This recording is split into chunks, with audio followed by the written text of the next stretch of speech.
किए थे क्या कि ऐसा करना है, पहले छात्र की आवाज उठाना है, फिर राजनीति में करना? नहीं, ये अचानक एकाएक होता चला गया, क्योंकि प्लान करने से 20 साल 50 साल लग गया था, पता नहीं सफल भी होते कि नहीं। क्योंकि मिथिलेश दास सिंपली एक लॉजिक की साधारण सा लड़का जो पीएचडी की पढ़ाई में मग्न था, जिसका ख्वाब था कि इस डिग्री को कंप्लीट करने के बाद कुछ किताबों को लिखेंगे और अगर समय मिला तो पार्ट टाइम कहीं लेक्चर का जॉब करेंगे। मैं बोलता हूँ, मैं स्वीकार करता हूँ, क्योंकि जो झारखंड की व्यवस्था है प्रोफेसर को लेकर और जो मैंने देखा है, कभी ये भी नहीं सोचा कि हम तो फुल टाइम प्रोफेसर ही कर पाएंगे। पीएचडी कर रहे हैं, क्योंकि रोजगार का सवाल है, इस जालिम पेट का सवाल है। पार्ट टाइम लेक्चर भी मिला तो ठीक है, किसी प्राइवेट में भी जगह मिला तो ठीक है, कुछ आर्टिकल्स लिखेंगे तो ठीक है, कुछ किताबें लिखेंगे तो ठीक है। तो पीएचडी करने वाला छात्र उस आंदोलन में जाता है, अपनी बातों से, अपनी बेबाक बातों से मीडिया के सामने फेस होता है और वह आवाज पूरी झारखंड तक जाती है।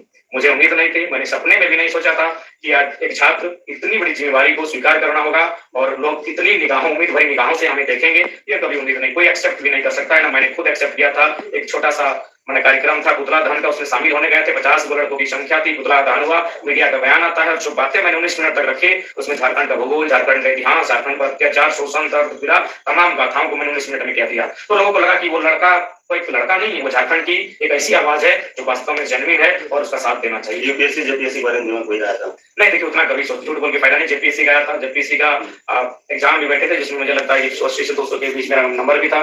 तो अनुमानित जो मिला था, चार्ट मिलाने का, उसके हिसाब से 200 के आसपास था। उसे और 20 के कुछ ज्यादा की संख्या में मेरे को ना था, पहला एग्जाम था। तो अभी बिना तैयारी कर रहे थे, पीएचडी कर रहे थे, थीसिस भी लिख रहे थे और जेपीएससी को दोनों संभव नहीं है, इसलिए बैठे थे। तो ख्वाब ये था कि अगर होगा तो झारखंड लेवल की जो प्रतियोगिताएं हैं उन पर बैठेंगे और बकायदा उसकी तैयारी थी। और मैंने फुल फोकस पीएचडी पर ही था, तमाम किताबों को पढ़ना। पीएचडी अपने आप में अलग दुनिया है, क्वारंटाइन है पीएचडी का मतलब। इससे तो लोगों ने कोरोना के बाद क्वारंटाइन देखा, जो पीएचडी का छात्र होता है उसका मतलब होता है पीएचडी का पूरा फुल टाइम क्वारंटाइन। सिर्फ किताबों के अलावा किसी से दिल लगी नहीं, किताबों के अलावा किसी से दोस्ती नहीं, मैंने खाना भोजन सब भूल जाना। वो हुआ था जस्ट अभी तो फिर आंदोलन में आ गए। अभी तो समय बहुत कम निकलता है।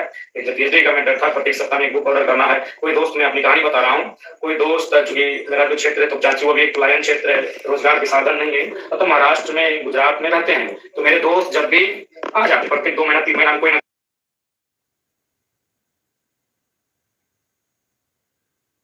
कहीं जाता है, कोई हैदराबाद से आया, कोई महाराष्ट्र से आया, कोई कर्नाटक से आया। तो देखिए जब दोस्त आते हैं, मैं जिस उम्र में हूँ, वो पहला क्या बोलेंगे, चलो कहीं पार्टी करते हैं। तो हम मुझसे पूछते हैं जब पार्टी तुम करोगे तो क्या खर्चा होगा? तो बोले तुम जो बोलोगे एवरेज 1000 करोगे। बोले नहीं, 2 मेरी बुक ऑर्डर कर दो। तो फिर मुल्कराज आनंद बुक का नाम सजेस्ट करते थे, उस पर हम बुक ऑर्डर कराते थे और इसी प्रकार मेरी पीएचडी चल रही थी। प्रत्येक 2 महीना में, 1 महीना में कोई आता था, पार्टी कराएंगे, हम बोले हम पार्टी नहीं करेंगे, तो हमें बुक ऑर्डर कर दो। बकायदा मुझे लगता है कोरोना के पीरियड में मैंने 77 बुक ऑर्डर किए थे। अच्छा, क्या सोचे, कुछ प्रण वगैरह लिए क्या? देख रहे खाली पैर का अच्छा नहीं, और लगातार धुआंधार आपका सभा भी चल रहा है, बदलाव संकल्प सभा भी चलता है, छोटा छोटा सभा भी चलता है और राजनीतिक सभा भी चलता है, कल्चरल प्रोग्राम भी करवाते हैं। डुमरी में बहुत बड़ा आप लोग कर्म महोत्सव भी करवाएं, मतलब क्या कुछ प्लान आउट करके रखेंगे? देखिए हम चाहते हैं कि झारखंड को अगर नए सिरे से तैयार करना है तो हर एक बिंदु पर बात करनी होगी। मैं शिक्षा पर बात करता हूँ, रोजगार पर बात करता हूँ, विस्थापन पर बात करता हूँ। तो